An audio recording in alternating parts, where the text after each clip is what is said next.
Fin de jour. Don Rémy s'endort dans le halo brumeux d'un été finissant. Là-haut, sur la côte enchantée, un souffle aussi léger que celui des fées murmure ses éternelles légendes. Et aux orées du bois chenu et de ses mystères, l'élégante basilique dresse dans la pénombre sa flèche dominatrice qu'habite encore un reste de chaleur. Fin de jour. Les derniers visiteurs qui s'éloignent emportent avec eux l'émotion des siècles passés. Soudain, la lumière a baissé. Des nuages, sombres et lourds, glissent à la crête des chaînes séculaires. Au loin, le ciel s'éclaire de fulgurante clarté. L'air est annonciateur d'orage. Fin de jour. Courbant le dos sous les violences répétées du vent, le bois chenu s'enfonce dans son impénétrable nuit. Plus bas, d'invisibles frémissements agitent en silence l'esplanade déserte. Alors vient le réveil de la pierre sacrée. Alors, des murs de la basilique en éveil, s'échappe soudain le fantastique ballet des anges hiératiques. Nous sommes les voix de midi au jardin, les voix à l'ombre de l'arbre des dames. Les voix des veilles de bataille. Les voix d'apparition, les voix de Jeanne. Paroles bien célestes pour un bien terrestre destin. Mais Jeanne, manifestation héroïque d'un si grand mystère. Tout est lié. Jeanne entre ciel et terre, entre Dieu et les hommes. Fantastique alliance de la divinité et de l'âme humaine. Universel message de la colombe et de l'aigle. Alors, des murs de la basilique en éveil, s'échappe soudain le fantastique ballet des anges hiératiques.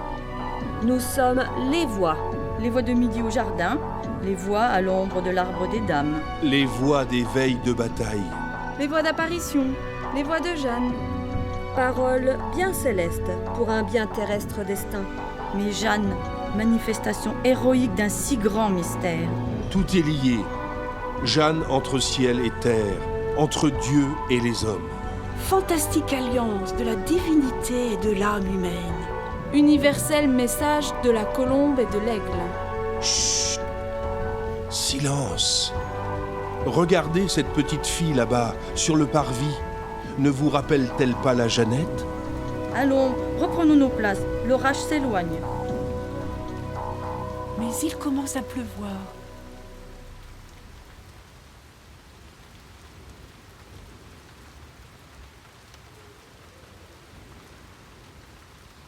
Marion, tu vas où? Il pleut trop fort. Vite, venez vous abriter.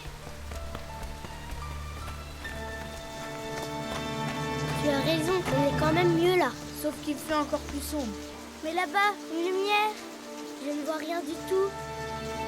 La porte est entrouverte. Je monte. C'est bon, on t'attend ici. Fais vite, nos parents vont s'impatienter. Marion. Qui m'appelle? N'aie pas de crainte, Marion. Tu ne peux me voir. Je ne suis qu'une voix, celle qui conte à ceux et celles qui veulent bien l'entendre, la belle histoire de Jeanne d'Arc. Une histoire? Un conte? Oui. Regarde. Que c'est beau! Il y a bien longtemps, il était une fois une petite fille de ton âge que l'on appelait Jeannette. La voici dans l'église de son village où elle fait sa première communion. Et là, c'est toujours elle? Oui, quelques années plus tard. Elle prie près de l'arbre des fées, qu'on appelle aussi l'arbre des dames. Mais c'est qui ces beaux personnages? Les envoyés du ciel, des apparitions. Tout d'abord, Saint Michel, qui brandit son épée. Et derrière lui, on dirait des fées. Qu'elles sont belles! Non, Marion, ce que tu vois, ce sont Sainte Catherine et Sainte Marguerite. Mais qu'est-ce qu'ils font tous les trois? Ils parlent à Jeanne au nom du Seigneur. Ils la pressent d'obéir, d'aller en France pour y chasser les Anglais et redonner confiance au dauphin Charles. Et elle l'a fait? Pas si vite, Marion. Regarde, il lui a fallu d'abord aller à Chinon, trouver le dauphin et le convaincre qu'il était bien le futur héritier du royaume. Et il a bien voulu l'écouter? Oui, parce qu'elle lui a dit un secret. Je peux savoir le secret? Chut. Si je te le disais, ce ne serait plus un secret. Mais continuons. Ici, les gens ont l'air bien contents. Ils le sont, sois-en sûr. Jeanne et l'armée du Dauphin les ont délivrés des Anglais qui assiégeaient la bonne ville d'Orléans. Jeanne gagnera bien d'autres batailles encore, jusqu'au jour où, grâce à elle, le Dauphin sera sacré roi de France en la belle cathédrale de Reims. Et après, elle est rentrée chez elle? Chez elle? Non, elle ne reviendra plus jamais à Domrémy. Mais pourquoi? Ici, pour la dernière fois, Jeanne reçoit la communion. En réalité, il n'y avait pas tout ce monde que tu vois autour d'elle, parce qu'elle était... Parce qu'elle était où? En prison. En prison? Mais pourquoi? Elle n'avait rien fait de mal. Ce n'était pas l'avis des Anglais, bien entendu. Après l'avoir fait prisonnière, ils l'ont fait juger comme sorcière. Jeanne? Une sorcière? Non, ce n'est pas possible.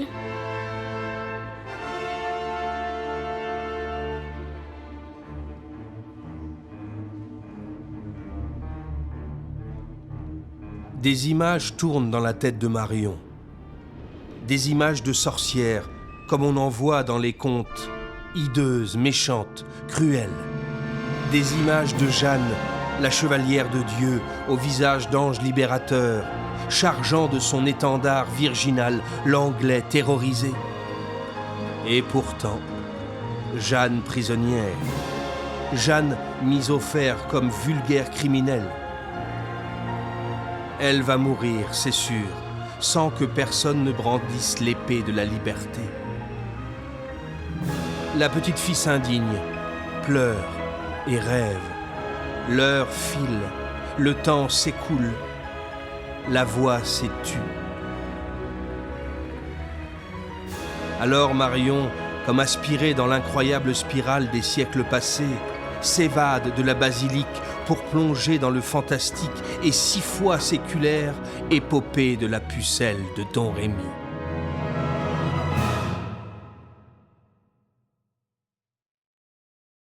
Février 1431.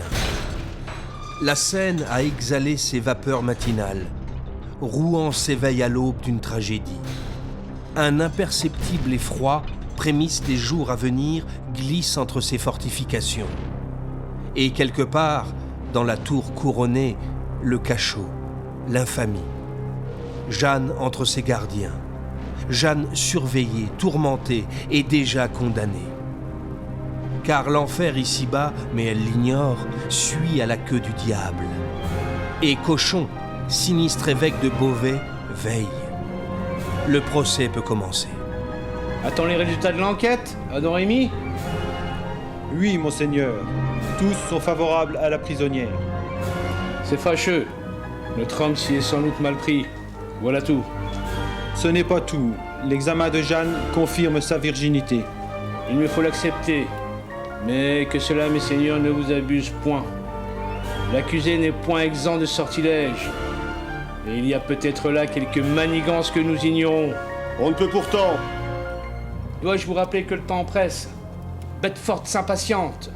L'université de Paris réclame. Il nous faut faire vite. Allons, faites entrer l'accusé.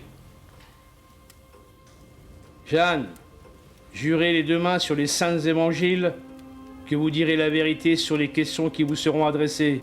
Je ne sais sur quoi vous voulez m'interroger. Tout aussi bien pourrez-vous me demander telle chose que je ne vous dirai pas.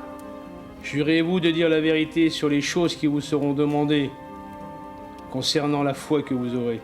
De mon père, de ma mère et des choses que j'ai faites depuis que j'ai pris le chemin de France, volontiers je jurerai.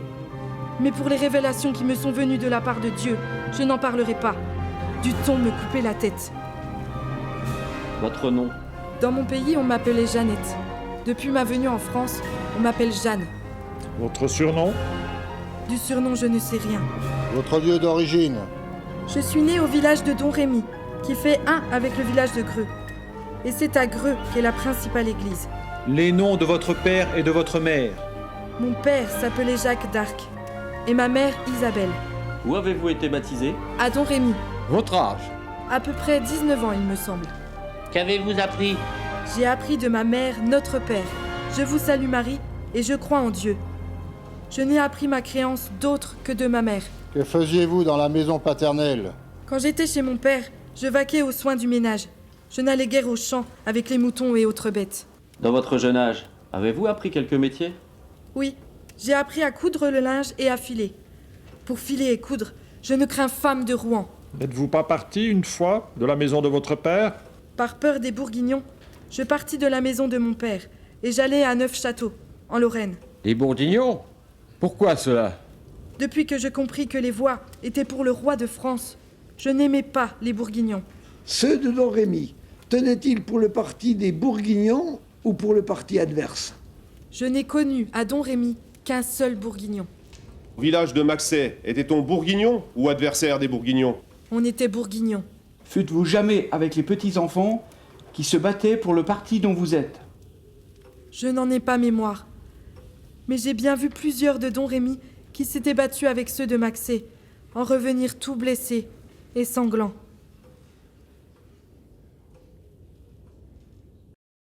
Simon, toi, tu montes la garde. Des fois que ceux de Maxey rappliqueraient. Nous, on commence à pêcher. Pas la peine. Regarde, les voilà déjà qui arrivent. Pas possible. On dirait qu'ils nous attendaient. Qu'est-ce que vous faites là? Eh ben, tu le vois, on vient pêcher. Vous n'avez pas le droit. Ici, c'est notre coin. Votre coin? Tu te prends pour qui, là, Antoine? Ici, c'est chez nous. On est en pays français. Oui, mais nous, les Armagnacs, on les jette aux orties. Eh bien, nous, c'est pareil pour les Bourguignons. Et dis donc, le Jean d'Arc, c'est-il pas vrai que ta mère vient de Vouton? Oui, et alors? Alors, les pauvres gens de Vouton qui n'ont jamais mangé de poisson, c'est ce qu'on dit, non? Ah, mais tu nous insultes, ça va te coûter cher. Un mot de Rémy. Suce au sale bourguignon de mâché au cul crotté. Sale bourguignon de mâché au cul crotté. On va leur tuer sur la tête.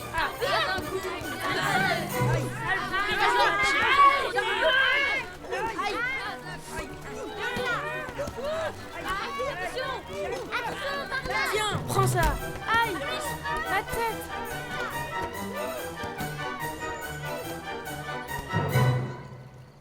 Ah, c'est toi, Jeannette. Mais il n'y a pas de messe ce matin. Pourquoi viens-tu à l'église de si bonne heure? Vous savez bien, monsieur le curé, je m'y plais bien, et j'avais envie d'être seule pour prier. Et puis, ma maison est tout près. Tu es une bonne âme, ma fille. Que Dieu te protège. Oui, monsieur le curé, qu'il me protège, moi, mais aussi ma famille, mes amis, Oviette et Mangette, et encore mes frères, qu'ils se battent toujours avec les Maxey. Dites, monsieur le curé, pourquoi les enfants? Ce sont des garçons, Jeanne. Que veux-tu? Ce n'est quand même pas bien. Et les soldats, pourquoi le bon Dieu ne les empêche pas de nous faire tant de mal parfois? Ma foi, Jeannette, il m'est bien difficile de te répondre. Peut-être veut-il nous éprouver. Oui, mais il ne devrait pas. Chut! Il ne faut pas dire cela, ma fille. Ce n'est pas à nous de juger Dieu. Allez, je te laisse. Je m'apprêtais à aller rendre visite à l'un de tes parrains, Jean Morel de Greux, qui me réclame. Mais qu'est-ce qui se passe encore? On vous entend jusqu'à Maxey. Ma foi, c'est pareil à Dorémy. Vous n'en finirez donc jamais? Mais c'est eux qui ont commencé. C'est pas vrai, c'est eux. Ils nous ont traités de sales bourguignons qui crottaient. Et eux, d'Armagnac plein de gueule. Et puis, ils veulent pas qu'on pêche ici. Pourtant, on est chez nous. Ça, c'est vrai, ma foi. Et alors? Alors, vous pêchez de votre côté, nous du nôtre, voilà tout. On pêche où on veut, c'est pas toi qui nous en empêcher. Laissez voir un peu. Dis donc, les Bertrand, si tu le prends comme ça, moi je vais te faire prendre un bomba dans la Meuse. Ça nettoiera ton sale cul crotté. Ah ça, c'est trop fort. Tiens, prends ça.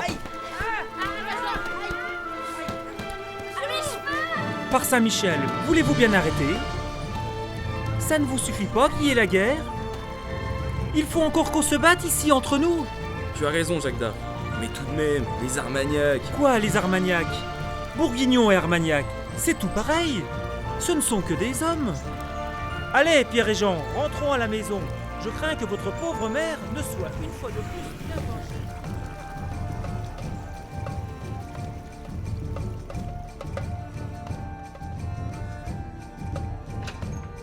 Mon Dieu! Dans quel état vous voilà donc encore? Ma foi, ils se sont encore battus. Mais ce n'était même pas notre faute. Faute ou pas, le résultat est là. Et ça me fait bien peine, c'est sûr. Il arrivera un malheur un jour. Mais les bourguignons de Maxey... Ceux-là ne sont pas différents de nous. C'est seulement les idées qui ne vont pas pareil. Mais à chacun les siennes. Et les enfants n'ont pas à s'en occuper. Il est bien assez des adultes pour chercher querelle. Votre père a raison. Promettez-moi de ne plus recommencer ces bêtises. Oui, mère, nous promettons.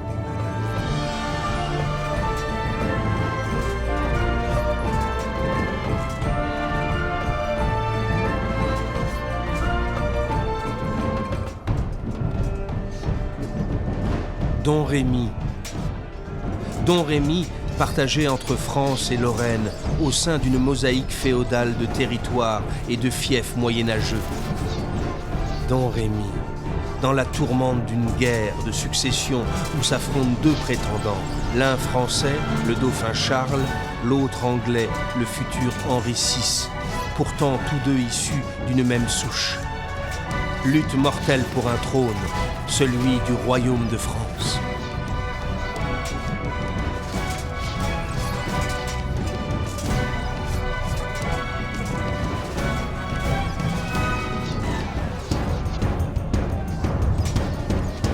Don Rémy encore, là où, comme en tant d'autres lieux, la guerre de 100 ans jette sur les habitants l'ombre sanglante de ses divisions, de ses ravages, de ses destructions, de ses exactions et de la misère. Ainsi parfois, d'un village à l'autre, haine et violence. Don Rémy tient pour les Armagnacs, partisans du dauphin, tandis que Maxet, le très proche voisin par-delà la Meuse, est farouchement bourguignon. La situation semble désespérée, mais ce serait oublier l'ancienne prophétie. Des alentours d'un certain bois chenu viendra une pucelle qui fera des choses admirables.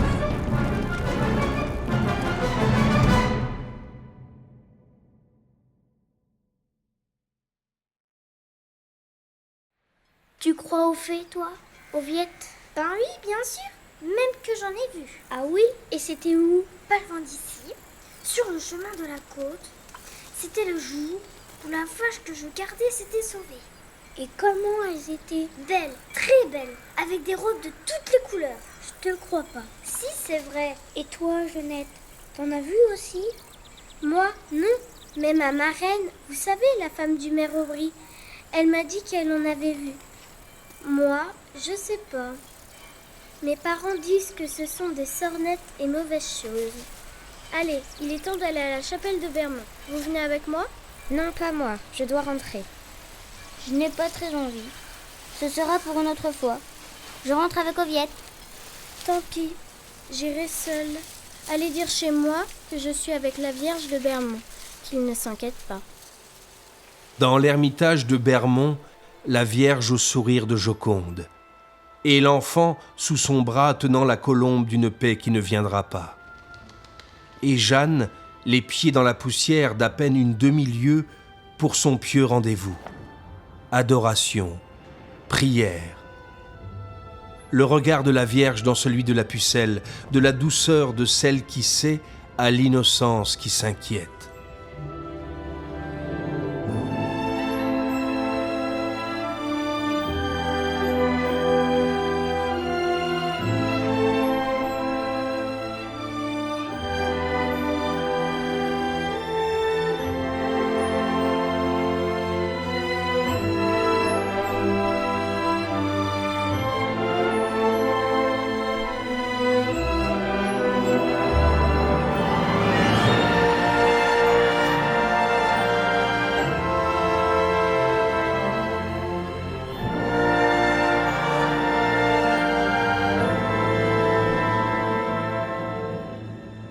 Madame la Vierge, je vous ai apporté un bouquet de fleurs des champs, cueillies au bord de la Meuse. Oui, je sais, vous m'entendez, mais vous ne parlez pas. Mais vous aimez les fleurs, c'est sûr. D'ailleurs, vous aimez tout. Les fleurs, les gens, les animaux. Mais les gens sont bien malheureux en ce moment. Il y a la guerre, les soldats, et j'en ai grande peur. Vous qui êtes si bonne, vous qui avez tant souffert, ne nous oubliez pas. Tu causes toute seule maintenant? Oui, mais c'est parfois mieux que de dire des prières. Je peux dire ce que je veux. Mais la bonne Vierge ne peut pas te répondre. Non, mais ça me fait rien. Je vois que tu lui as encore apporté des fleurs. Regarde son sourire, on dirait qu'elle est contente. Bien sûr qu'elle est contente. Mais pourquoi t'es venue? Nos parents m'envoient te chercher, petite sœur. On dit que des soldats ont été vus dans les parages. Il vaut mieux que nous rentrions tout de suite. Ah, ces maudits soldats. J'espère qu'ils passeront leur chemin sans s'arrêter au village.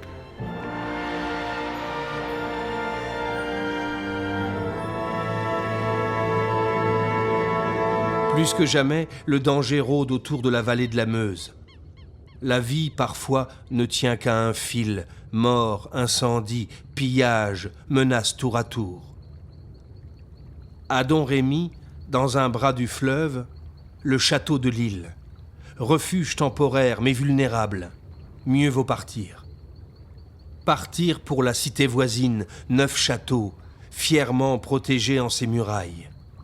Partir pour quelques jours, pour un temps indéterminé.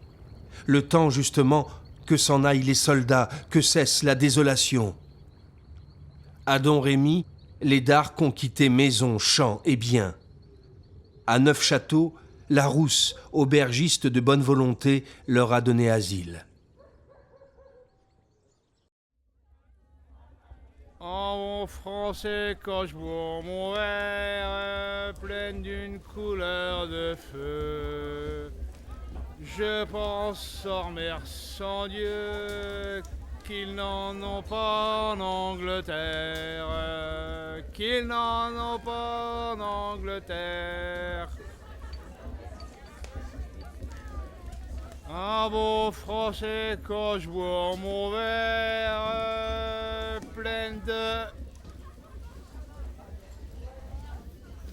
Que la peste soit sur moi. Voilà ma tête qui se vide aussi vite qu'un tonneau de vin qu'on viendrait démontrer. Voilà la Rousse, providence de tous les ivrognes de cette bonne cité de Neuchâteau. Porte-moi vite à boire, sinon ce refrain qu'on m'a appris du côté de vos couleurs va continuer à me rester au fond de la gorge. Cela vaudrait sans doute mieux pour toi, Martin. Ta chanson pourrait pas plaire à tout le monde. Tout le monde? Je connais pas tout le monde, moi. Qui c'est-il, celui-là? Bah, mon pauvre Martin, te voilà bien arrangé. À mon avis, c'est sûrement pas l'eau du Mouzon qui t'a mis dans cet état-là. T'as raison, Antoine. À chacun ses préférences. Les poissons ont l'eau du Mouzon. Et moi, j'ai celle des raisins. Et crois-moi, les poissons ne savent pas ce qu'ils perdent. C'est bien des propos d'ivrogne, ça. Je me demande si je vais te servir à boire. Jeannette! Jeannette! Me voilà! Viens-t'en donc servir à boire à ces gaillards-là, pendant que je jette un coup d'œil sur ma soupe. C'est pour qui? Bah, c'est pour nous, bel enfant. Par ma foi, je ne savais pas que la Rousse avait une nouvelle servante. C'est qu'elle devait la cacher, pardi. C'est bien dommage. C'est quoi ton pays? Je n'ai pas besoin de vous répondre. Voyez-vous ça? Oh, c'est qu'elle ferait la fière. Ça ne vous regarde pas. Je ne vous connais pas. Ça, c'est vrai. Mais on pourrait faire connaissance si tu voulais bien. C'est pas si difficile que ça. Cessez ce jeu, messire. Je ne suis pas fille à me laisser faire. Hé là, Didier! Laisse donc cette gamine tranquille. C'est déjà bien assez pour elle d'avoir été obligée d'abandonner son village au pillage des soldats. C'est bon, c'est bon. C'est seulement pour plaisanter. En bon français, quand je bois mon verre, pleine d'une couleur de feu.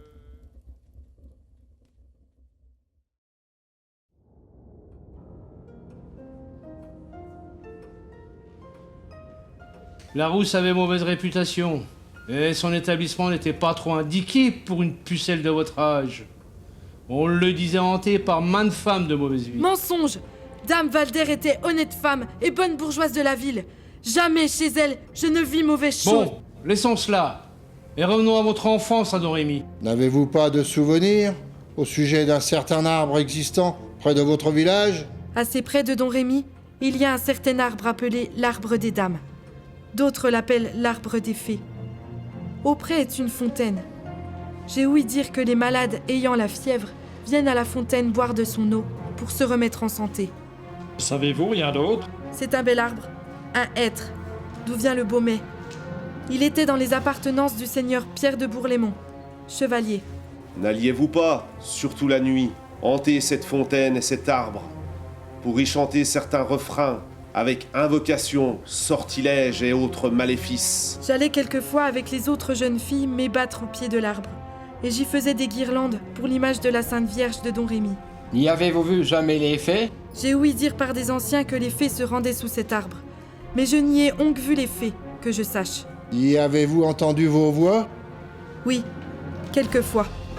Mais ce n'est pas là que j'ai pris mes voix. N'aviez-vous pas coutume de porter en votre sein une mandragore? Qu'en avez-vous fait? Je n'ai ni oncle nu de mandragore. J'ai bien ouï dire qu'il y en avait une près de mon village, mais je n'en ai jamais vu.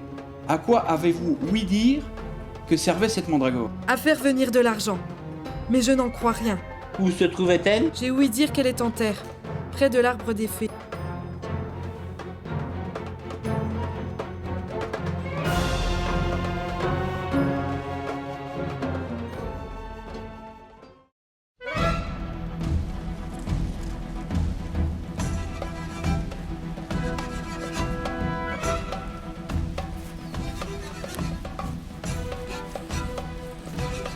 Ah, enfin vous voilà. Hâtez-vous donc. Cela fait une éternité qu'on vous attend. Ah ça, c'est bien ton frère, Jeannette. Toujours les grands mots. Une éternité? Non mais vous entendez ça, les filles? Je suis sûre qu'ils viennent d'arriver aussi à l'instant. Et ces couronnes de fleurs, elles sont peut-être venues toutes seules. Bah, c'est peut-être les fées. Tu sais bien qu'elles habitaient l'arbre autrefois. Même que c'est pour ça qu'on l'appelle l'arbre des dames ou l'arbre des fées. D'ailleurs, regardez comme il est beau. Pas étonnant que les fées en aient fait leur demeure. Je me demande si tu plaisantes ou si t'es sérieuse. Tu crois vraiment aux fées? Ah ça, Michel, tout archange que tu sois, point ne te le dirait. À moins que tu sois très gentil avec moi. On ne doit pas plaisanter avec les saints, Oviette. Saint-Michel n'aimerait pas ça s'il t'entendait. Mais il ne m'entend pas. Et ce n'est pas toi qui iras lui dire que j'ai traité ce garnement de Michel le Boin d'Archange, pas vrai? Allons, cessez de vous quereller. Tu prends trop les choses à cœur, Jeannette. Tu sais bien qu'Oviette aime taquiner tout le monde. Chut, les fées nous écoutent. Taisez-vous, je les vois. Où ça? Là-haut, dans le creux des grosses branches. Elles y sont assises comme sur un trône. Elles nous observent méchamment. Idiot, va. D'abord, les fées n'étaient pas mauvaises. Et puis, il y a belle lurette qu'elles sont parties. N'empêche, la marraine de la Jeannette, la femme de notre mère, elle a dit qu'elle les avait vus. Pas vrai, Jeannette? Oui, je l'ai entendu dire. Mais je me demande si ce n'était pas pour nous raconter des histoires. En tout cas, moi, j'ai beau regarder et je ne vois bouger que des feuilles. Et je n'aperçois pas plus de fées que de roses sur un chêne. Bien sûr, si tu ne vois rien, ce n'est pas étonnant. Tout le monde sait bien que tu n'as Dieu que pour la mangette. À croire qu'elle a trouvé la mandragore qui se cache par ici, à ce qu'on dit. Et qu'elle utilise son pouvoir magique pour mieux t'attirer. Mandragore ou pas, attends un peu que je t'attrape, mauvaise langue. C'est moi qui vais t'attraper, espèce de godon, de bourguignon, de bandit, de soudard. Ça va, je me rends. N'y aurait-il pas une bonne fée qui veuille me ressusciter? C'est cela, amusez-vous. Ah, si seulement à l'église vous mettiez autant de cœur à prier.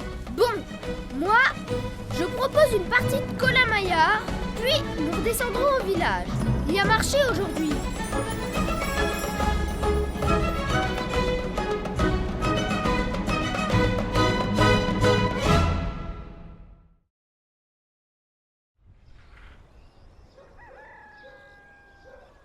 Tiens, mais c'est la Jeannette au Jacques d'Arc et à l'Isabelle Romée?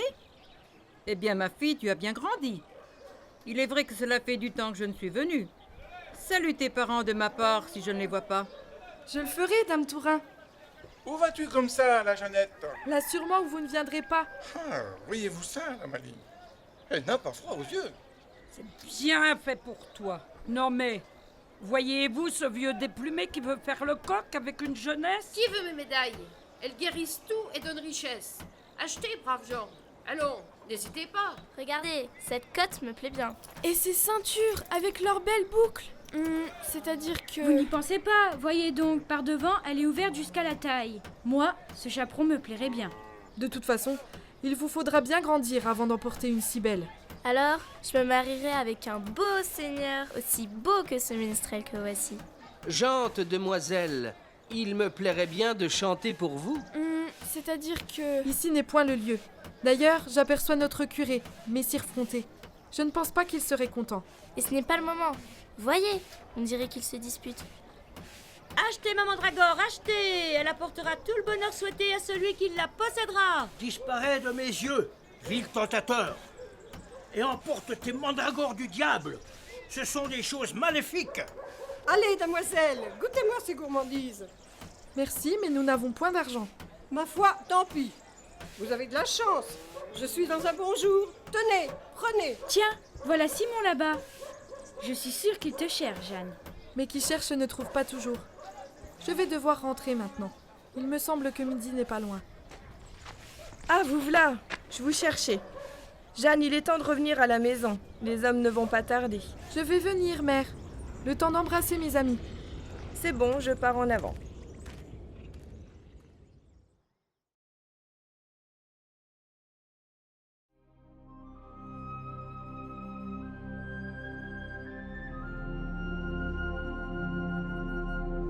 Jeanne, Jeanne! On dirait que quelqu'un m'appelle.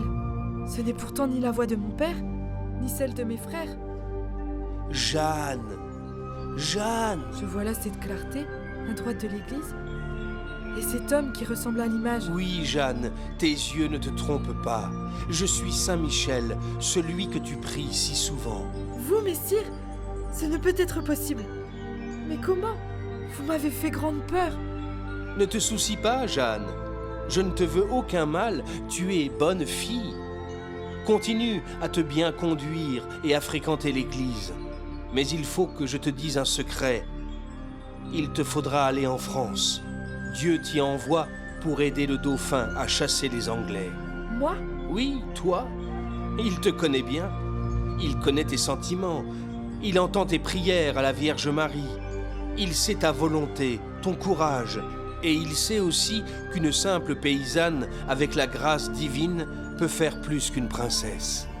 Mais je ne suis qu'une enfant. Quelques années passeront, mais nous t'aiderons. C'est-y que vous reviendrez? Oui, souvent, Jeanne, et je ne serai pas seule. Sainte Catherine et Sainte Marguerite m'accompagneront. Non, ne partez pas! Il le faut. Adieu, Jeanne. Et n'oublie pas, c'est un secret. Mon Dieu, Jeannette, avec qui parlais-tu donc? Je ne vois personne. C'est qu'il n'y avait personne, mère. J'ai simplement cru que quelqu'un m'appelait. Bon alors ne traînons pas, viens nous aider. Les hommes vont bientôt rentrer des champs. Bien des années passeront, mais toujours les voix seront présentes.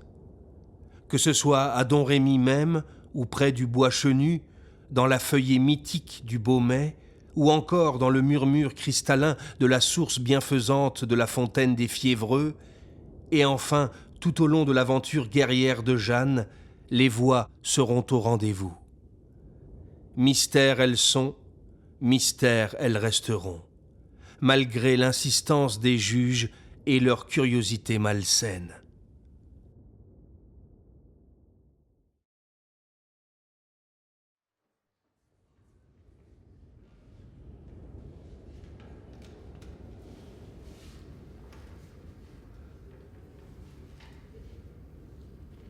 En quelle figure était Saint-Michel quand il vous est apparu? Je n'ai pas vu de couronne. Et de ses vêtements, je ne sais rien. Était-il nu? Pensez-vous que Dieu n'ait pas de quoi le vêtir? Avait-il des cheveux? Pourquoi lui aurait-il été coupé? Les cheveux des saintes qui se montrent à vous sont-ils longs et pendants? Je n'en sais rien. Et leurs bras? Je ne sais si elles ont des bras ou d'autres membres. Les apparitions interpellent, inquiètent. Les voix intriguent.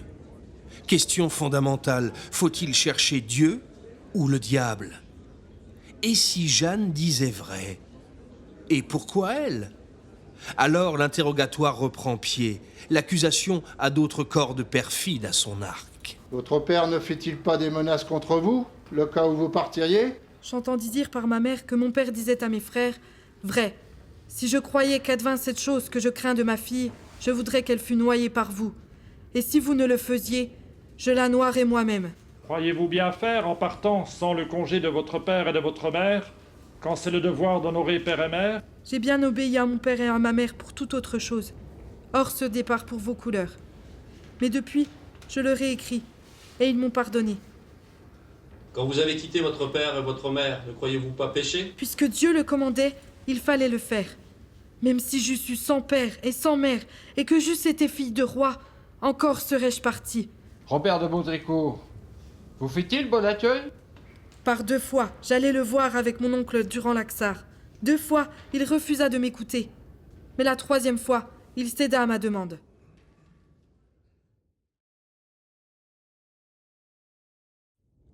Février 1429.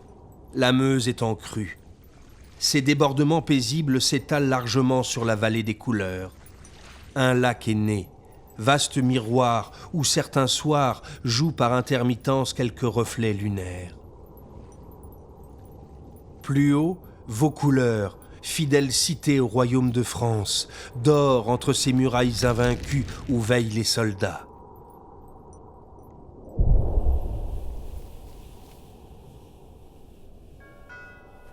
Lancée à chaque carrefour, la voix forte du crieur de nuit glisse de rue à rue, rebondit sur les demeures ensommeillées et rythme les heures de la nuit. Braves gens, écoutez ce que je veux vous dire. La cloche va bientôt sonner 11 heures. Au feu et à la chandelle, prenez garde. Que Dieu et la Vierge vous accordent bon repos. Si je me souviens bien, j'avais pourtant dit à ton oncle Laxar de te ramener à ton père. Et te revoilà encore. Tu es plus têtu qu'un âne en train de brouter. Point ne suis plus têtu que vous, messire, mais le temps presse. Mes voix me l'ont répété. Pensez aux dauphins qui se morfondent, à la bonne ville d'Orléans qui souffre tant. Crois-tu que je n'y pense pas? Mais qu'une pucelle de Don Rémy puisse y faire miracle, reconnais que c'est bien difficile à admettre. C'est Dieu qui commande. Dieu, je veux bien, mais c'est des hommes qu'il s'agit. Vous lui faites offense, messire capitaine. Ce n'est pas bien. Avec son aide, nous bouterons les Anglais hors de France. Avec lance-épée, peut-être. Mais qu'une pucelle y soit pour quelque chose, je ne puis le croire. Est-ce pour ça que vous m'avez fait venir? Modère tes mots, Jeanne. N'abuse pas de ma patience. Voilà, j'ai reçu ce matin Messire Collet de Vienne qui venait de la part du dauphin. Là-bas, à Chinon, où il se trouve en ce moment, il semblerait qu'on veuille bien t'accorder quelque attention. Vous me laissez partir? Il faut bien. Avec une escorte? Oui, la voilà ton escorte. Mon Dieu, enfin. Je ne te présente pas Jean de Nouillanpont et Bertrand de Poulangy. Tu les as déjà rencontrés, il me semble. Nous vous saluons, Jeannette. Ces 2 autres sont Julien et Jean de Honnecourt, tous 2 sergents. Et cet archer a pour nom Richard. Ce sont hommes de guerre. Ils assureront ta protection jusqu'au Chinon. Pour vous servir, damoiselle. Et enfin, voilà Messire Collet de Vienne, messager royal, dont je t'ai parlé et qui a su me convaincre. Je vous laisse entre vous. Malgré l'heure tardive, mes devoirs de capitaine de cette ville m'appellent ailleurs. Advienne que pourra. Pour moi, je crois en avoir assez fait.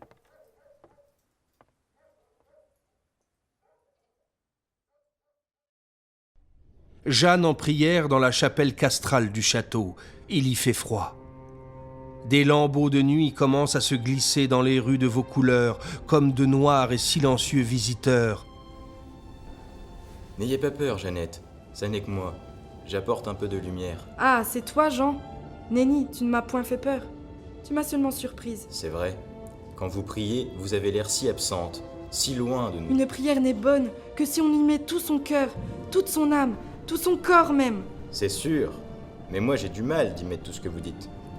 Ce que j'aimerais, c'est aller avec vous et me battre contre les Anglais, comme on le dit en ville. Tu ne veux pas devenir prêtre? L'un n'empêche pas l'autre. On sait bien que vous allez fidèlement à la messe, que vous communiez presque tous les jours. Et pourtant, vous ne songez qu'à bouter les Anglais hors du royaume. Je ne pourrais dire le contraire.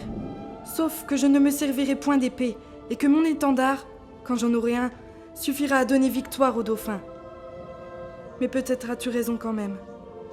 En ce moment, Dieu et le dauphin ont même cause à défendre, et ils ont sans doute, l'un comme l'autre, davantage besoin de soldats que de prêtres. Dites, Jeannette, je peux vous poser une question? Bien sûr. C'est vrai que vous voyez Saint-Michel, les anges, Sainte Catherine et Sainte Marguerite? Aussi vrai que je te vois en ce moment. Ça doit être merveilleux. Oui, C'est merveilleux. Mais file maintenant. Assez parlé.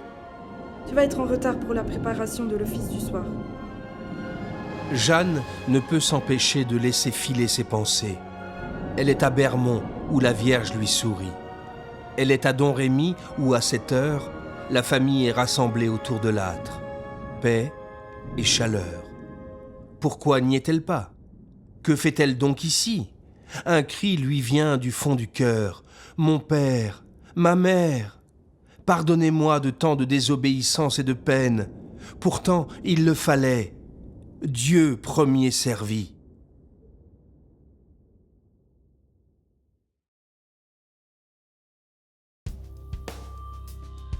Vaucouleurs en émoi. Sous le ciel crépusculaire de ce 13 février, humidité et froid. En bas, dans la vallée, la Meuse débordante s'étale et paresse. Tandis que Baudricourt, capitaine pensif, regarde au-delà de la porte de France où peut-être tout va commencer. Et où, peut-être encore, mais il a bien du mal à le croire, va se jouer le destin du royaume. Jeanne est ce destin. Elle va parce qu'il le faut, parce que ses voix l'ordonnent. Malgré la déchirure d'une jeunesse arrêtée et la douloureuse nostalgie d'une enfance perdue. Poussez-vous donc un peu! Je ne vois rien! Hé, l'ami, c'est pas parce que vous avez oublié de monter en reine que... Faudrait pas vous moquer, compère, sinon... Finissez donc, c'est pas le moment. Regardez plutôt comme notre Jeannette a fière allure. Pourvu qu'elle réussisse. Et d'abord que le dauphin veuille bien l'écouter. C'est un bien grand jour que celui-là. Voyez, même notre capitaine semble ému. Tiens Thibaut, faufile-toi comme tu peux. Va lui donner ses choses. Et toi Marion, porte-lui ce pourpoint. Laissez passer! Laissez passer! C'est pour vous, dame.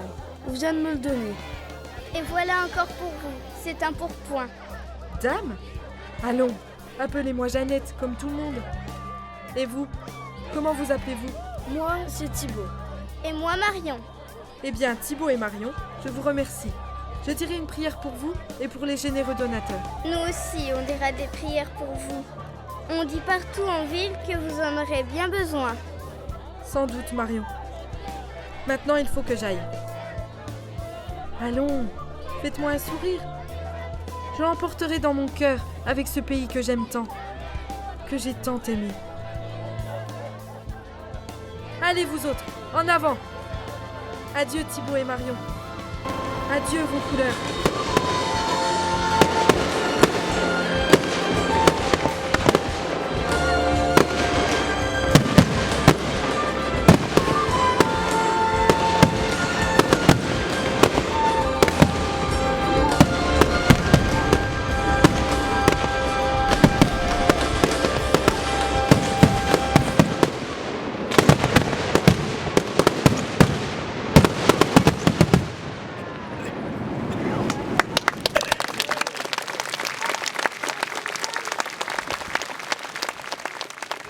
La porte de France est passée. L'étrange chevauchée s'enfonce dans la nuit. Ombre dans l'ombre, les cavaliers semblent fuir sous un ciel qui se teinte au loin, bien loin, d'une lueur cuivrée. Dans les chaumières où portes sont closes, où lumières sont soufflées, les gens se terrent, croyant entendre passer au loin la chasse infernale de quelques chasseurs maudits qui se comptent, l'hiver venu au coin du feu. Les cavaliers vont toujours, repus de fatigue, insensibles au froid qui transperce, à l'humidité qui alourdit, à l'ennemi qui à tout moment peut surgir. Les jours passent, les nuits succèdent aux nuits, jours d'espoir, nuits de doute et d'incertitude. Et la pucelle, seule femme parmi ces hommes rudes qui l'entourent, la protège, mais jamais ne la violente. 11e jour au matin, enfin. Les pavés de Chinon résonnent de l'incroyable chevauchée. Dans la froide bruine de cette fin de février, Vaucouleurs n'est déjà plus qu'un souvenir.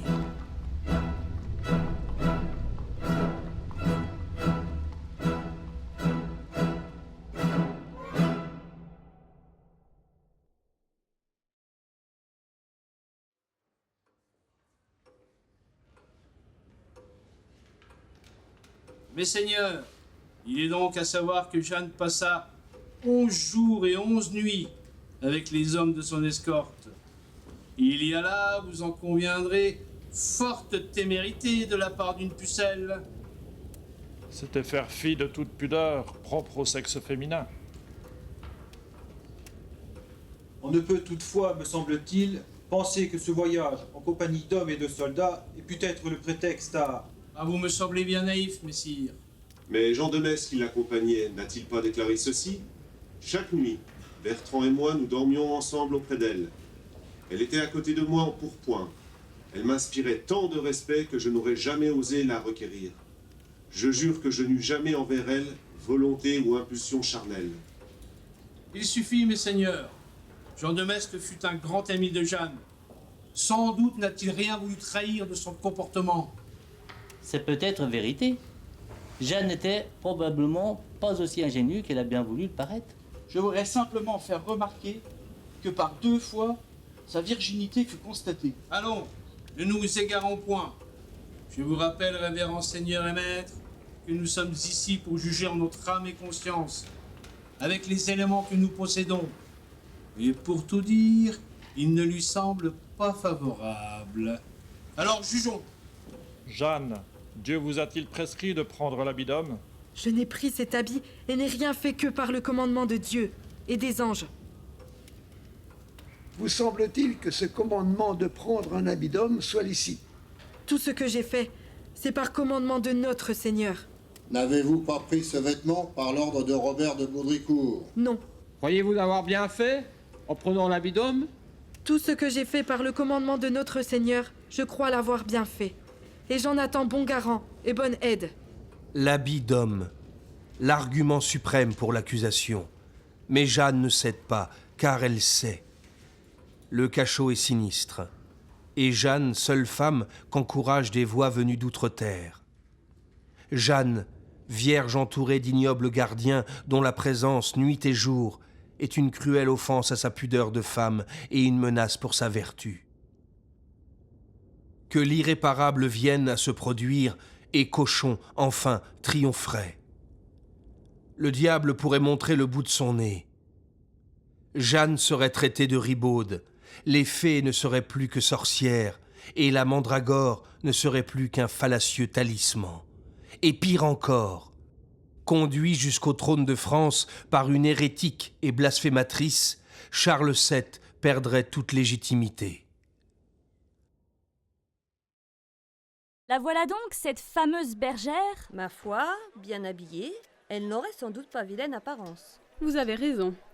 Et je connais plus d'un de ces beaux seigneurs qui balayeraient alors le sol de leur chapeau pour la saluer. Je ne suis pas de votre avis. Regardez-la, ce n'est quand même qu'une simple bergère. Elle doit bien sentir la campagne, non? Allons, mesdames, ne seriez-vous pas un peu jalouses? Cessez donc vos bavardages et vos moqueries. Cette fille respire la franchise et l'intelligence. Voilà qui ne me plaît guère. À son attitude, autant humble que décidée, il me semble bien que la bergère pourrait bien tondre les moutons ici rassemblés. N'exagérez rien, la Trémouille. Ce ne sera sans doute qu'une diseuse de bonne aventure de plus. Il y en a beaucoup ces temps-ci. Je ne crois pas. Il y a quelque chose dans son regard qui penche en sa faveur. Eh bien, mettons-la à l'épreuve. Consentiriez-vous à ce qu'on inverse nos personnages et que je prenne votre place? Oh, seulement pour quelques instants. Nous verrons bien si ces voix seront de bons conseils. Jeanne vient d'entrer, elle hésite. Tous ces courtisans, hommes et femmes si bellement et si richement vêtus et qui la dévisagent. Tous ces regards sur elle. Curiosité pour les uns, mépris pour d'autres, hostilité pour certains. Heureusement, elle n'est pas seule. Bertrand de Poulengy et Jean de Metz sont également présents. Cette présence la réconforte. Mais où est donc le dauphin? Un homme s'avance, prétendant l'être, mais ses voix interviennent.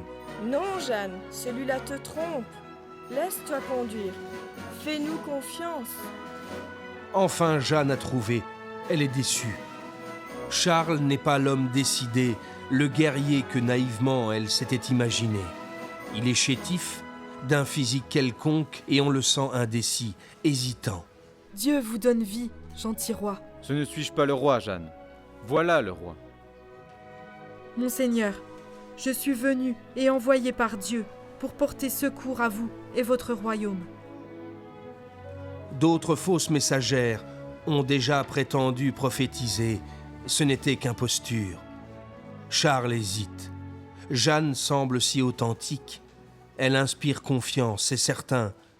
Va-t-il la renvoyer sans plus de façon?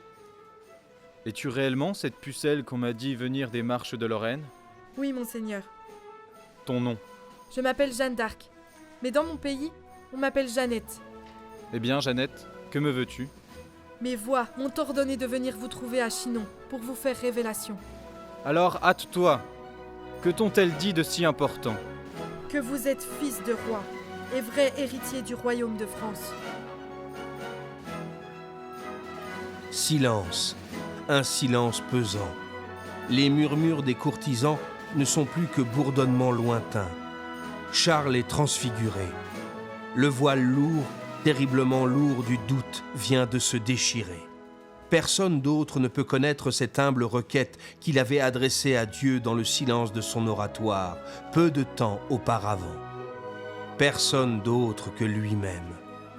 Et Jeanne savait. Parles-tu vrai? De par Dieu, monseigneur, mes voix me l'ont affirmé. Sais-tu encore autre chose? Oui, monseigneur. Orléans sera délivré, et vous serez sacré en la cathédrale de Reims. Est-ce possible? Soudain, il lui semble que tout a changé autour de lui.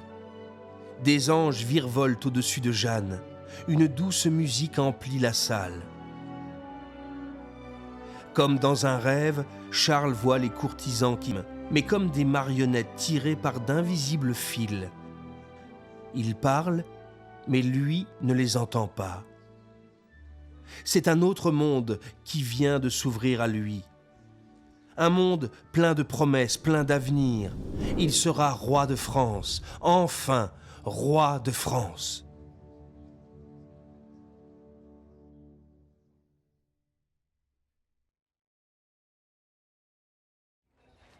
Le temps des batailles s'en vient.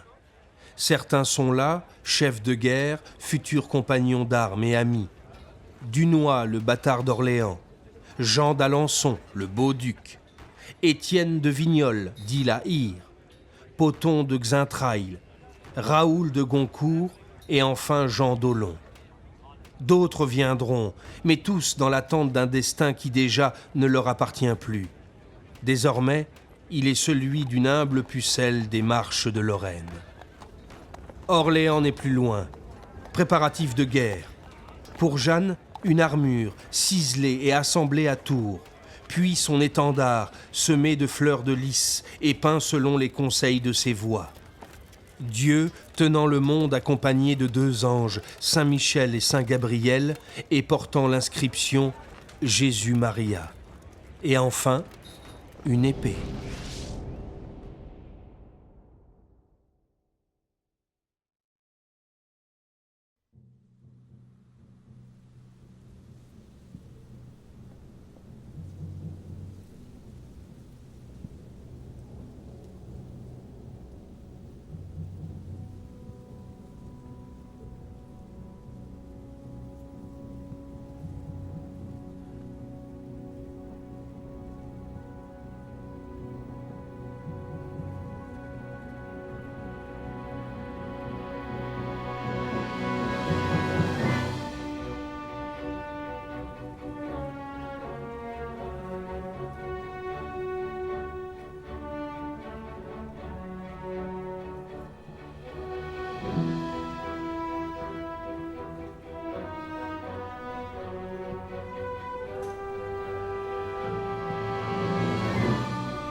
Orléans, fière cité, debout encore face au cercle maléfique qui l'enserre, qui l'étrangle et l'isole terriblement.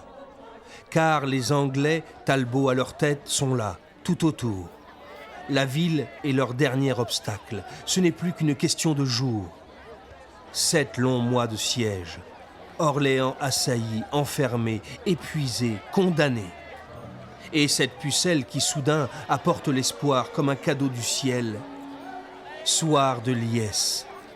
Jeanne, étendard levé, parmi vaillants seigneurs, capitaines, gens de guerre, et ses 2 frères, Jean et Pierre. Jeanne, la miraculeuse, au milieu des Orléanais de tous âges, de tous milieux, qui l'acclament, ivres de joie, qui veulent la toucher, elle, prometteuse de liberté et de vie. La ville brille de milliers de flambeaux. L'espoir brille au cœur des Orléanais. Car l'envoyé du ciel est là, et elle a dit que Dieu donnerait victoire. Poussez-vous donc un peu. Voilà. Comme ça, je la vois. Pardieu, elle a de l'allure, la pucelle de Don Rémy. Regardez-moi ça.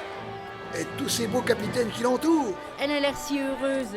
Je serais de ses parents, je serais fière d'avoir une fille comme ça. N'empêche, dire que c'est une femme qui doit nous libérer. Et pourquoi pas? Pourquoi une femme n'irait-elle point s'en aller à la guerre? Sans compter qu'on dit qu'elle a du caractère, la Matine. Les Anglais n'ont qu'à bien se tenir. Sûr qu'elle va nous délivrer de ces maudits godons. Qui est ce seigneur sur sa gauche, si fièrement campé sur son cheval? Comment? Vous ne le connaissez pas? Mais c'est Dunois, le bâtard d'Orléans. Un fameux capitaine, ma foi. Et les autres? Excusez-moi, l'ami, mais je ne saurais vous les nommer tous.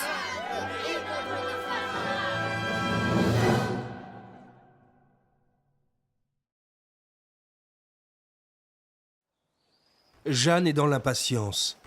Toutes ces semaines passées en préparation, en armement, en discussion. Sa jeunesse en elle bouillonne. Quand donc se battrait-on? N'en prenez pas en bras, Jeanne. La guerre demande réflexion et calcul. Les capitaines ont décidé de ne pas lancer l'assaut aujourd'hui. Ce ne sont pas les capitaines qui commandent. Dieu m'a dit que nous aurions victoire. Ce n'est pas notre avis, Jeanne. Les Français sont trop peu nombreux. Je suis venu de par Dieu, messire de Gaucourt, pour battre Anglais et délivrer Orléans. Cela ne peut attendre. Nous comprenons votre impatience, Jeanne. Non, vous ne comprenez pas. Vous vous dites gens de guerre, pourtant, vous conversez entre vous, sans m'en avertir. Vous avez été à votre conseil, j'ai été au mien. Et croyez que le conseil de Monseigneur s'accomplira et tiendra, au lieu que le vôtre perdra. Mais Jeanne, vous devriez aussi nous faire confiance.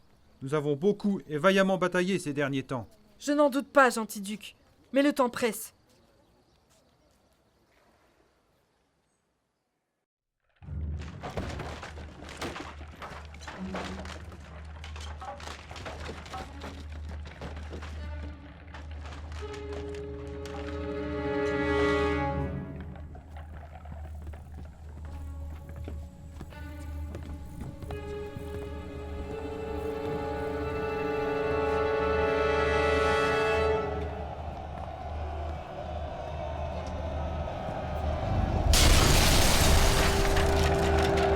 On se bat du côté de la Bastide Saint-Loup.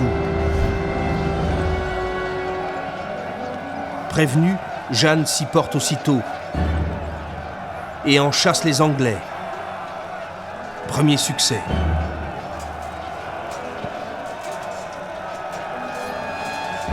Puis vient le tour de la Bastille des Augustins. La pucelle, soutenue par la Hire et ses hommes, s'engage à cheval et en bateau. La bataille est âpre et dure, mais la plupart des ennemis sont tués.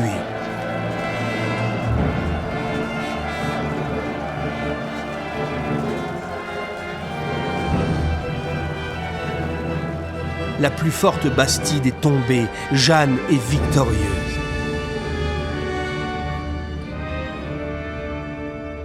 Les bruits de la bataille se sont tus. Jeanne a besoin de paix et de recueillement. Le silence impressionnant de la cathédrale l'accueille. Sainte Catherine, Sainte Marguerite, Dieu m'a donné victoire. Il a toute ma reconnaissance. Mais tous ces morts, toute cette souffrance? Toute victoire est à ce prix en temps de guerre. Toi-même, Toi, moi-même. Il te faudra encore batailler. Ne t'en préoccupe pas. Quoi qu'il t'arrive, nous serons avec toi. Orléans espère en toi, Jeanne. Ne doute pas de la victoire. Dieu ne t'abandonnera pas. Reste un enjeu crucial, la bastide des Tourelles. Au matin, le combat est incertain. Les Orléanais qui avaient déclenché l'attaque refluent. Les troupes du sire de Gaucourt et du sire de Villars, venus en renfort, s'essoufflent. Heureusement, celles du maréchal de Boussac et de Gilles de Rais font miracle. Une brèche est alors ouverte dans la muraille par les artilleurs lorrains du maître canonnier Jean de Montesclair. 4000 hommes s'y engouffrent, mais les tourelles tiennent toujours. La nuit passe. À l'aube, le combat reprend. À midi, les tourelles résistent encore.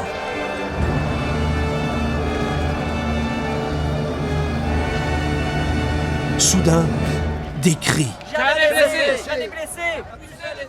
La nouvelle se répand comme une traînée de poudre. Consternation dans les rangs français, tandis qu'en haut des tourelles, les Anglais exultent. On l'a eu. Morte la sorcière. Victoire. Jeanne en pleure. Les Français hésitent, ils refluent. Dieu abandonnerait-il Jeanne? Tout serait-il perdu? On la soigne. Heureusement, la blessure n'est pas grave. La flèche l'a touchée au-dessus du sein. Elle se relève vaillamment. La défaite? Il n'y faut point penser. Farouche, elle saisit son étendard et le brandit au nez des Anglais. Godon, je suis toujours là. Dieu me protège. Il est encore temps pour vous de rentrer dans votre pays. Nous aurons victoire. Allez, mes seigneurs, reprenez vos hommes. Non, Jeanne, il ne faut pas. Mais tu as raison, Jeanne, c'est de la folie. Mais ta blessure, tu as perdu beaucoup de sang. Abandonneriez-vous Orléans, cette vaillante cité? Abandonneriez-vous tous ces gens qui ont résisté avec courage et qui se battent encore avec nous? Et le gentil dauphin qui espère tant? Non, mes amis, je vous le dis, c'est aujourd'hui qu'il y aura victoire. Mes voix ne sauraient mentir. Allez, nous y retournons. Suivez-moi. Jean, prends l'étendard. Dresse-le bien ouvert le ciel. Jeanne a peut-être raison. La journée n'est pas terminée. Les tourelles seront à nous, mes amis. Une brise légère s'est subitement levée. Est-ce un signe du ciel?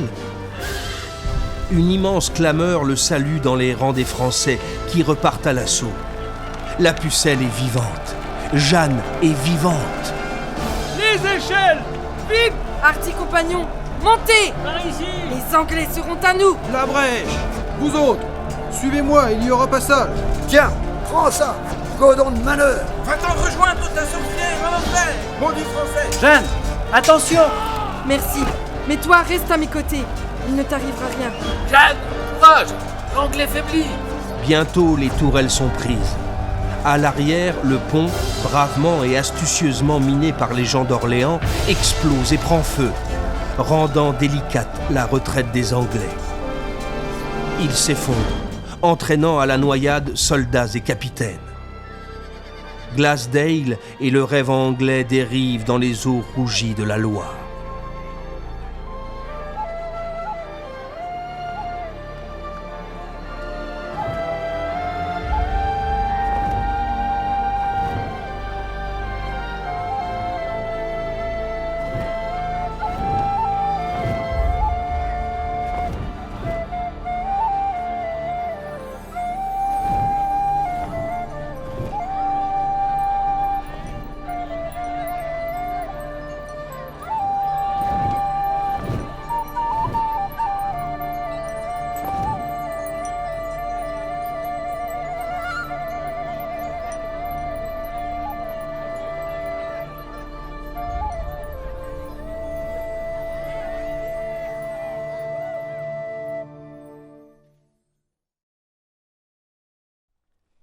Orléans libéré.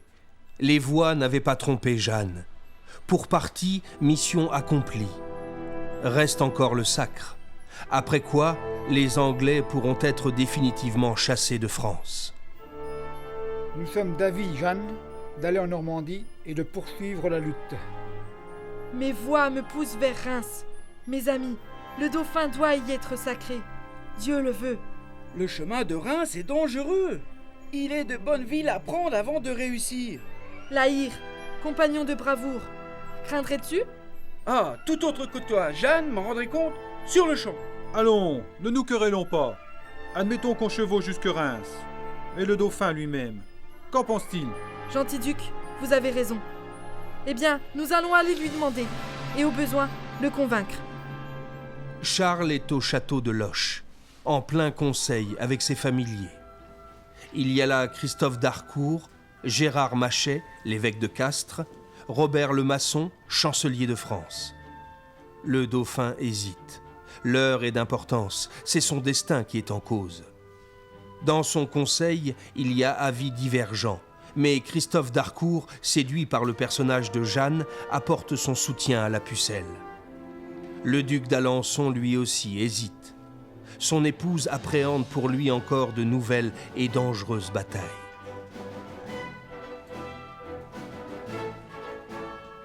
Nos ennemis sont forts. Ils voudront venger Orléans. Gentil dauphin, je vous en conjure. Déjà trop de temps est perdu. Dieu attend, et je vous le répète, je ne durerai qu'un an. Soit, j'irai à Reims. Mais il faut d'abord reformer les troupes, et je manque d'argent.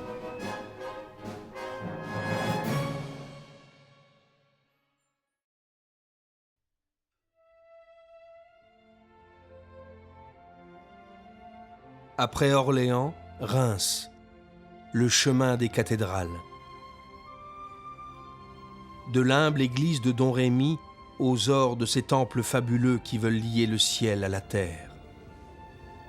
Et Charles, roi en devenir par la main de Dieu, et la foi d'une simple pucelle, puissance divine et terrestre innocence. Te Deum. Sublime élan vers Dieu, la musique, les chants emportent les cœurs jusqu'à la voûte où s'élève le regard ébloui de Jeanne.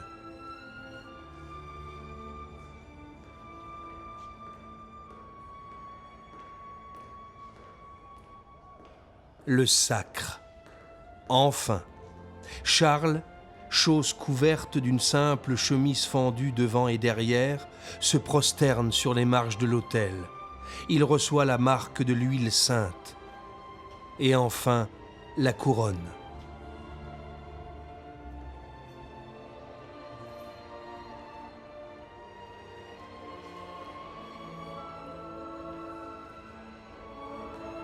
Noël. Noël.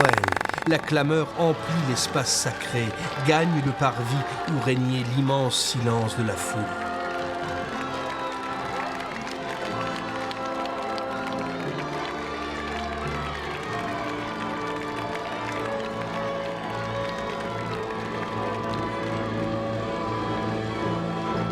Jeanne est debout, aux côtés du roi, de son roi, tenant bien droit dans sa main son étendard. Jésus-Maria. À ceux qui lui en feront reproche, elle répondra fièrement « Il avait été à la peine, c'était bien raison pour qu'il fût à l'honneur. » D'un dauphin, avec l'aide de Dieu, Jeanne a fait un roi. Charles est devenu Charles VII, vrai roi de France. Les Anglais sont en fuite.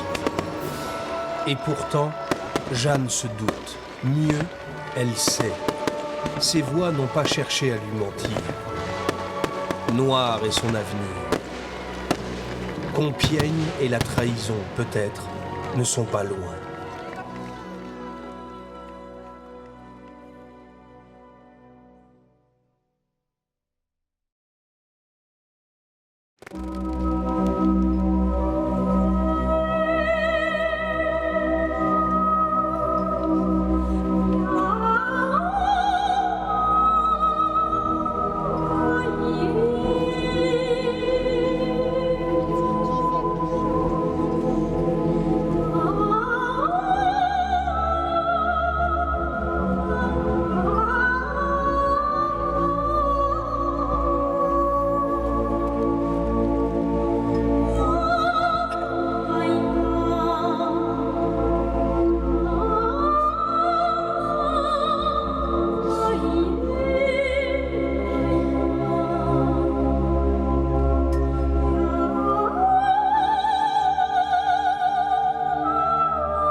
Savez-vous que Sainte-Catherine et Marguerite haïssent les Anglais? Elles aiment ce que Dieu aime et haïssent ce que Dieu est. Dieu haït-il les Anglais?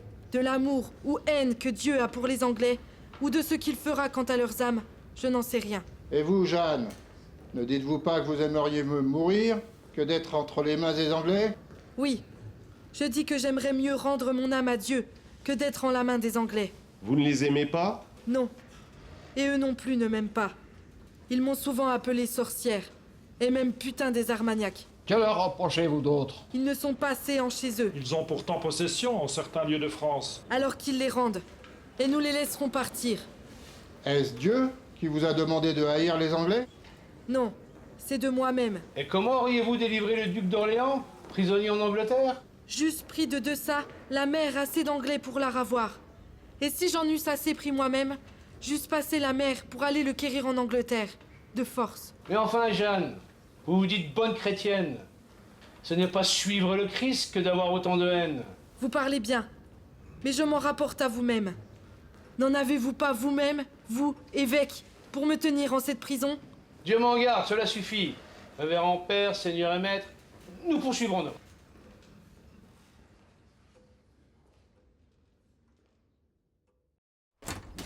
Jeanne, soyez la bienvenue à Compiègne. Merci, messire Guillaume. Pardonnez-moi, Jeanne, mais est-ce là toute votre armée? Hélas, oui. Mais ne craignez rien. Ces hommes sont vaillants et dévoués. Vos gens seront protégés. Mais le roi? La cour n'est plus qu'un lieu d'intrigue et d'alliances malheureuses. Quant au roi, il tergiverse, il négocie. Ne pouvez-vous le conseiller? Depuis le sacre, il ne m'écoute plus guère. D'autres sirènes chantent à ses oreilles. Tout cela est fort regrettable, mais nous en reparlerons. La nuit s'avance. L'hospitalité à vous et vos hommes vous est offerte bien volontiers. Demain, nous aurons affaire. Mais déjà dans l'ombre se prépare la trahison. Il fait nuit. Les soldats veillent. Jeanne aura sans doute à batailler tout près d'ici. Mais la victoire ne sera pas sienne. C'est ici à Compiègne qu'elle viendra trouver refuge. Elle ne doit pas pouvoir franchir le pont-levis. C'est bien entendu? Ne vous faites pas de soucis. J'y veillerai personnellement. Voilà pour vous. Nous comptons sur votre silence. Sinon... Je serai muet comme une carpe. Jeanne, vite! Il nous faut mettre à l'abri! Rentrons à Compiègne! L'attaque surprise contre le poste bourguignon de Margny n'a pas réussi. La chance n'est plus du côté de Jeanne. Des secours anglais imprévus arrivent de tous côtés. Jeanne et ses compagnons sont contraints de se replier. À leur suite, bourguignons et anglais sont sur le point de franchir le pont-levis afin d'entrer dans la ville. Celui-ci est soudainement relevé, alors même que Jeanne et quelques-uns de ses hommes sont encore à l'extérieur des remparts, à la merci de leurs ennemis. Le prix de la trahison. C'en est fini de la Pucelle, prisonnière de Jean de Luxembourg, alliée aux Bourguignons. Le marché se conclut entre Jean de Luxembourg et les Anglais. Jeanne est vendue à ces derniers pour 10 000 couronnes. Cochon peut enfin triompher, il tient sa proie. Jeanne est seule. Pour elle commence son dernier voyage de ville en ville, de prison en prison. Beaulieu, Beaurevoir, Arras, le Crotoy et enfin Rouen, où elle est définitivement enfermée dans la forteresse de Bouvreuil. Alors, après des jours et des jours d'enfermement et de solitude physique et morale, après des nuits et des nuits d'inquiétude et d'insomnie sous la surveillance perverse de mauvais geôliers, après d'innombrables interrogatoires face à des dizaines de doctes savants, universitaires et gens d'église, après tant d'acharnement et de mensonges de ses juges, Jeanne, digne et indomptable, fait face aux ultimes accusations.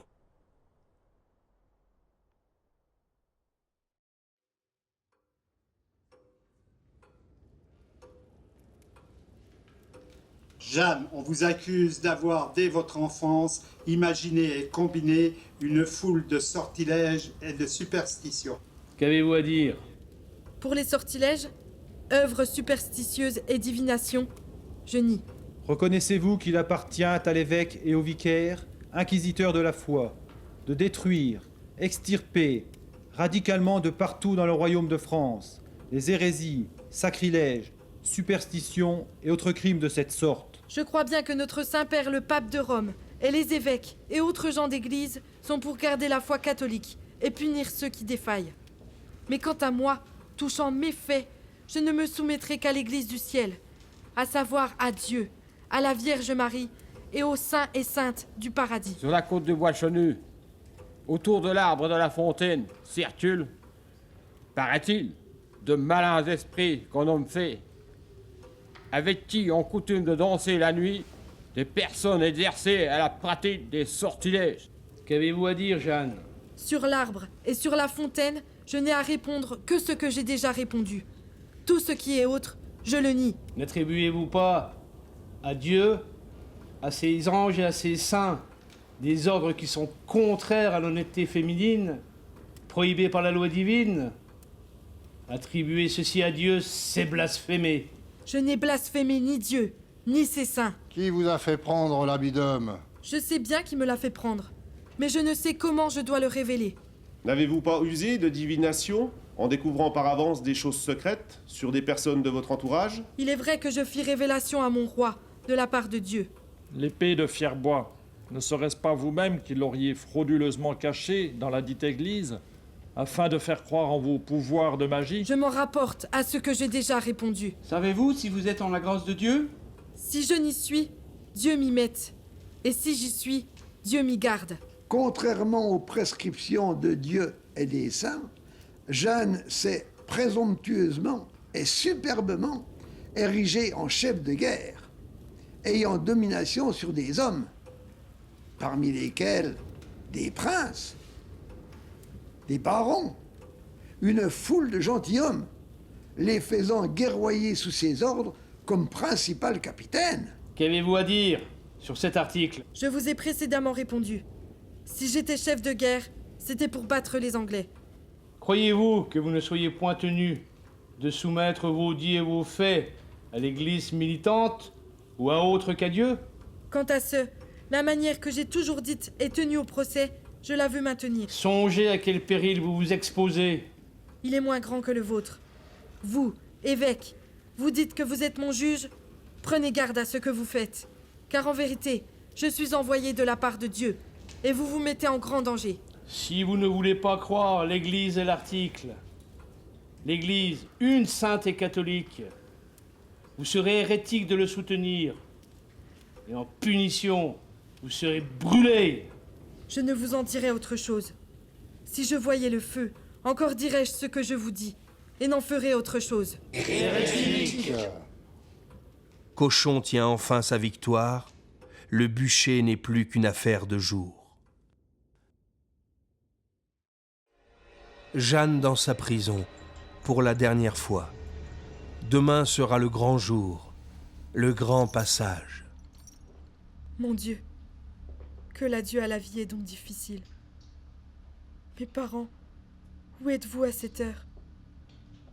Assis, près de l'âtre les soirs d'hiver, entendrez-vous ma voix quand le feu fera chanter la bûche de Noël et contera les vieilles légendes?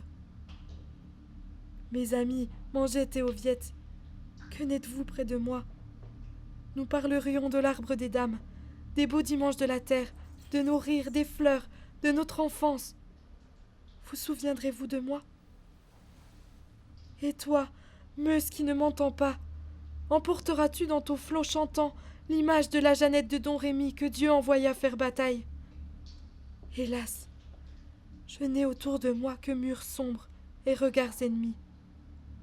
Et soudain, j'ai très froid au cœur. Ah, mes voix, fallait-il que cela soit ainsi? Oui, Jeannette, il te faut aller jusqu'où Dieu a voulu que tu ailles. Prends tout à ton gré, fille guiée. Ne te chaille pas de ton martyre, et tu t'en viendras enfin au royaume du paradis. Je le sais bien, mais vous m'aviez dit que je serais délivrée, et que je fasse hardiment bon visage. Mais que veut dire délivrer? Ta délivrance n'est point de ce monde, Jeanne. Courage, Jeanne. Pense au dauphin. Tu en as fait un roi de France. Pensant à la France, tu l'as sauvée. Oui, je vous entends bien. Mais dites, pourquoi Lahir, le bâtard d'Orléans et mes autres bons compagnons n'ont-ils pas souci de ma délivrance? Ta gloire à venir, Jeanne, n'est pas d'éviter le feu du bûcher. Elle est dans le don que tu fais de ta vie terrestre. Le feu n'est pas la fin, il est comme l'aube au matin, il est commencement. Tu le traverseras comme le phénix de la légende, et comme lui, tu renaîtras. Non! Ne m'abandonnez pas! Viens me chercher. Ah, ce n'est que pour communier une dernière fois. Ils ont eu pitié. Mais après... Mercredi 30 mai 1431. L'infâme charrette cahote sur le pavé des rues de Rouen. À son passage, quelques cris. À mort, la sorcière! À mort!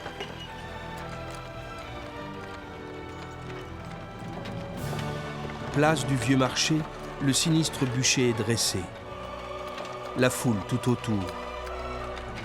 Les soldats qui la contiennent. Cris, pleurs et parfois silence. Et Jeanne face à ses bourreaux.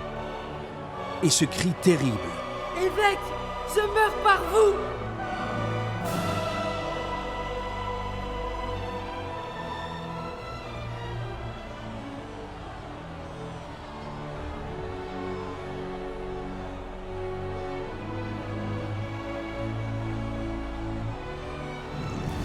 Puis le feu.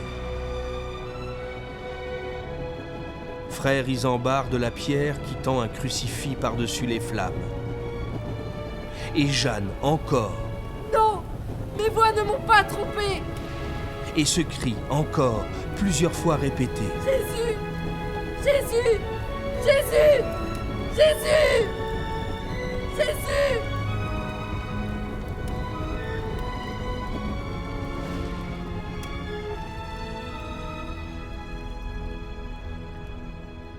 Maintenant, le feu se meurt.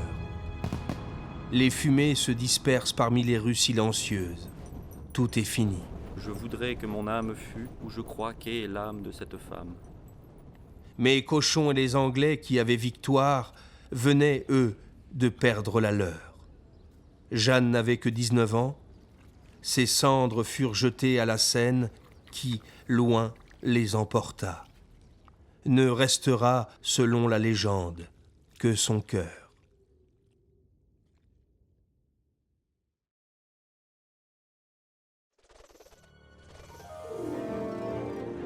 Jeanne la pucelle des marches de Lorraine, Jeanne d'Orléans et de France. Ton exemple a, depuis longtemps, dépassé nos frontières. D'autres femmes, symboles d'héroïsme patriotique, ont marché sur tes traces. D'autres femmes, à l'aube de leur vie, ont sacrifié leur jeunesse pour l'indépendance de leur pays.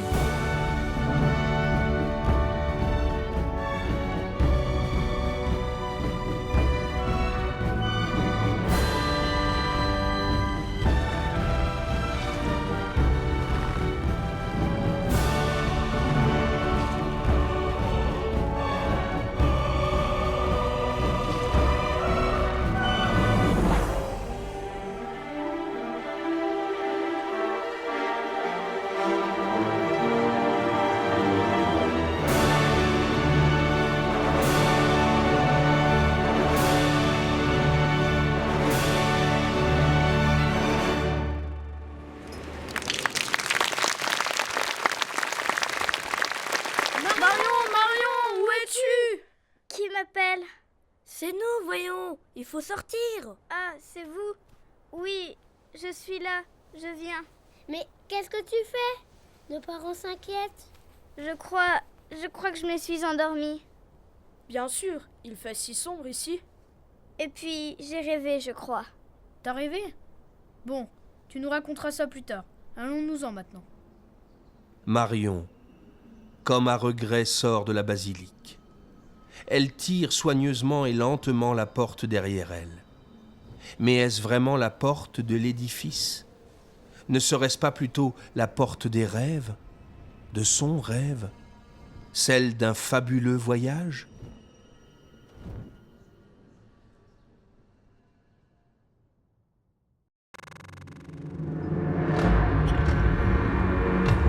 Fin de jour. Les derniers éclats de lumière se sont noyés dans la Meuse. Le mont Julien, sur l'autre rive, s'est enrobé de nuit. Et Don Rémy, au creuset de la vallée et de l'histoire, s'est assoupi dans le souvenir de la Pucelle. Marion s'est éloignée. Le silence s'est fait. Les anges ont regagné leur abri de pierre. Seule la basilique, hiératique messagère, veille encore. Pour des temps qui se poursuivent, pour d'autres rêves. Seul demeure au bois chenu le chuchotement des fées dans les grands arbres. Seul murmure encore, au flanc de la côte sacrée, les voix du ciel. Ici, tout se mélange, tout s'harmonise. Parce qu'un jour Dieu s'y fit entendre, parce qu'un jour y vint une pucelle, parce qu'un jour l'histoire, aux sources des légendes, y fit œuvre d'éternité.